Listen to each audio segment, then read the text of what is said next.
Hello and welcome, and today we're going to take a look at the latest iteration of an American motoring legend, complete with more power, performance, aerodynamics, and styling, and especially more value than ever. So here it is, the new Corvette Stingray. My mom thinks this is the Batmobile, mostly because it looks like a stealth bomber with wheels. There are no missile launchers, but you can see the high-performance aerodynamics developed through the Corvette racing program. The spoiler and the opening in the hood to pull more air through the rad beneath it are all fully functional and wind tunnel optimized. Ditto these vents back here, which help cool the rear-mounted transmission, which Corvette has been using for years to improve weight balance, off-the-line traction, handling precision, and agility. By taking the driveline's second heaviest component and putting it in the back, they've made it handle better. The first heaviest driveline component is up front. You're looking at a big and highly effective 6.2-liter V8 engine for the first time in Corvette, fitted with things like direct injection and cylinder deactivation to boost power output and efficiency. You get 460 horsepower if you get the sports exhaust like our tester. That, with a weight of under 3,300 pounds, gives you 0 to 100 clicks an hour in under 4 seconds, along with some sound effects.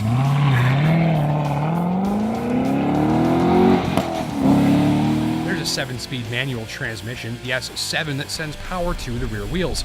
You get the shorter initial gears for faster acceleration, taller higher gears for better cruising mileage, and a smooth but beefy feeling clutch. On board, the cabin moves light years ahead of the last Corvette, which was getting old and was full of budget-grade plastic and had the steering wheel from a Chevy Cobalt.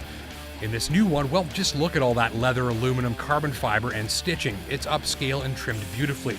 You get a high-tech display here in the center of the dash for your communications, entertainment, and navigation. It doubles as a hiding space for your secret stuff, too. There's another digital display here for your tachometer, race timer, G-force meter, race car display cluster, or anything else you'd care to see. And there's a third high-tech readout floating here in the form of a head-up display floating above the edge of the hood to keep an eye on your revs and speed and G-forces and on the road ahead.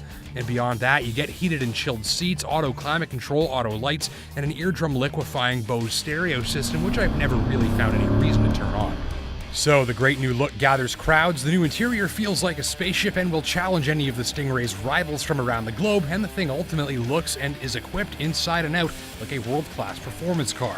And without the world-class price tag. Even our tester with almost 14 grand in options came in around 71. Of course, it is the driving experience that makes a performance car great. The tester rode the Z51 performance chassis for the good stuff, including Brembo brakes, a limited slip diff with cooling system for durability, and a dry sump oiling system so you don't spin a bearing in the engine when you're pulling over 1 G-force in fast corners. There are these big wheels wrapped in thin performance tires, meaning ride quality on rough roads takes a bit of a hit, while the handling and responsiveness improve as a result.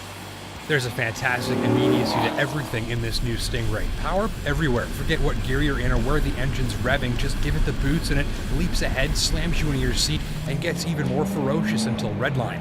The engine breathes right to max revs, sounds like a Hollywood car chase, and is just rich with meaty and refined torque.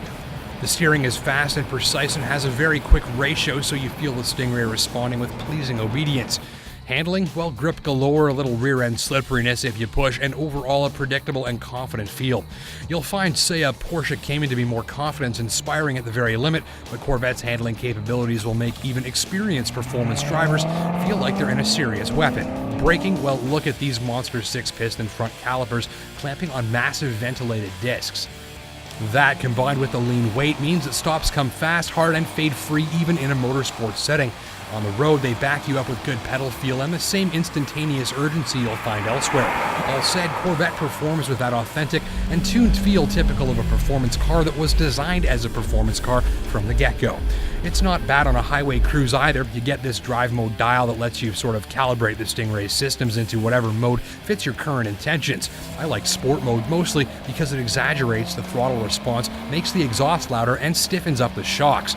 But put it in touring or eco and things soften up, quiet down, and relax if a peaceful cruise is the order of the day.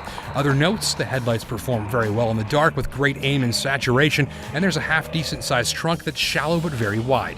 Of course, there are lots of alternatives around this price point. Two of my favorite are the Porsche Cayman and the Jaguar F-Type, but what you're not getting out of those cars for this sort of money is the same level of performance. In fact, the Stingray's 120 some horsepower more than either of those. In fact, the price on this car is so compelling that Dodge announced at the time of filming this morning that they had lowered the price on the other American high-performance legend, the Dodge Viper, by 15 grand, presumably to capture some of the sales that this Corvette Stingray is stealing. So big value here, and you don't have to take my word for it. When Stingray launched, a panel of Canadian auto experts, yours truly included, voted it as the best new sports car in its price range after back-to-back testing against the competition. The winner is the Corvette Stingray. Basically, by putting down amongst the category's highest performance scores with one of the category's lowest prices, the value equation here helped move it to the top of the field. So let's sum up this American-built headache to the rest of the world's performance cars. You will likely like the look, the new cabin, the face-peeling acceleration, the gadgets, and of course, the reflexes, performance, and agility. The crowd-gathering looks, good highway fuel mileage, and overall bang for the performance buck here are pretty much untouchable too. Complaints? The 7-speed shifter takes a bit of getting used to with 4 rows of gears, meaning there's no center to the shift pattern, and it can feel a bit funny. Some drivers will wish for a quieter ride, and with the big wheels and thin tires, dodging potholes is a necessity. It's also a bit snug on board for bigger folks. The wide tires scrub a lot during parking, the trunk is fiddly to close properly, and the driveline can get kinda thrashy if you don't shift gears very smoothly. Big deal, since Corvette Stingray is more than likely the best all-around performance car that you're going to find for the money. This one is a definite priority test drive, and you can park one in your garage for about 56 grand.